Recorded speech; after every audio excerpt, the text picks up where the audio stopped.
No matter how old men get, they never forget their first car. I grew up in rural Mississippi in the 50s and 60s when cars were cheap and worth exactly what you paid for them. For example, my first car cost $150 and looked something like this. Although I didn't keep mine that clean. It was also the first straight shift car that I've ever driven, and I learned how to shift on the way home. Now that involved more than one false start, especially when I had to stop on a hill. The tires were patched frequently or replaced with another tire purchased from a junkyard, and there were often roadside breakdowns. And when those occurred, it was either a roadside repair or a walk or a hitchhike back home. And this was long before cell phones, and there were very few payphones out in the country. However, when I look back on those days, there's always one night that I never forget. And it didn't even involve my car. I was invited to a party at the home of a classmate who lived way out in the country on gravel roads that looked something like this. And some of us boys decided to pool resources and ride together. So my friend Don and I rode with another classmate, Herbie, in his old pickup. Now we had been given detailed turn-by-turn instructions on how to get there with a map that led us over many of these gravel roads that branched off in all directions.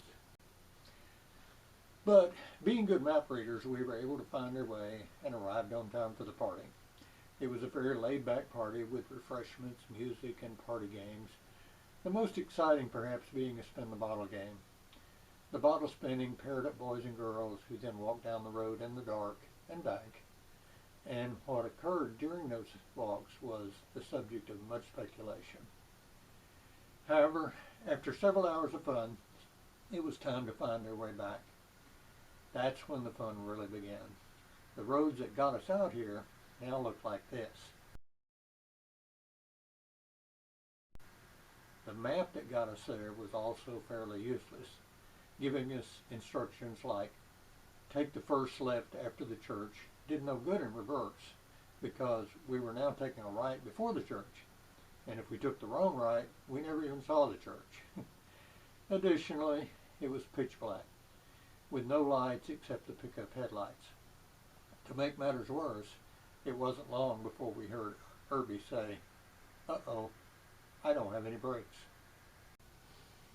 So here we were, deep in the country, unknown to any of us, going up and down hills on gravel roads with no brakes.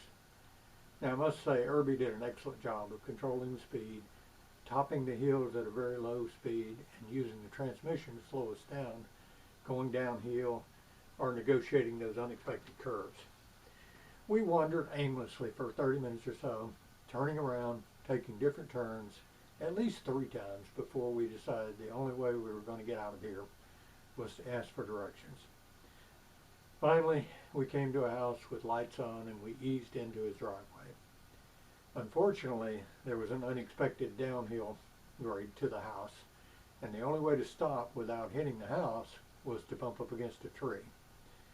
Again, Herbie handled this like a pro. We got our instructions and found our way back to the main highway without further incident, and we picked up speed hoping nothing would happen in front of us. The last obstacle, at least for me, was getting home. Now, I lived at the top of a very big hill, and reaching it would not be a problem, but then them coming down the hill directly onto the main highway was a big issue. We decided it was better if he turned off up another hill before we got to my house, and I would jump out as he turned. Luckily, we were able to handle this pretty well. Herbie made the turn, and as I slowly opened the door and climbed out as he slowed down. Now, kids, do not try this at home. Then, as he turned right, I jumped as far as I could and managed to stick the landing with very minimal damage. And I walked the rest of the way home, and it was the following Monday before I could find out that both Don and Herbie had made it home successfully. Now, in today's world, most of our cars are reliable.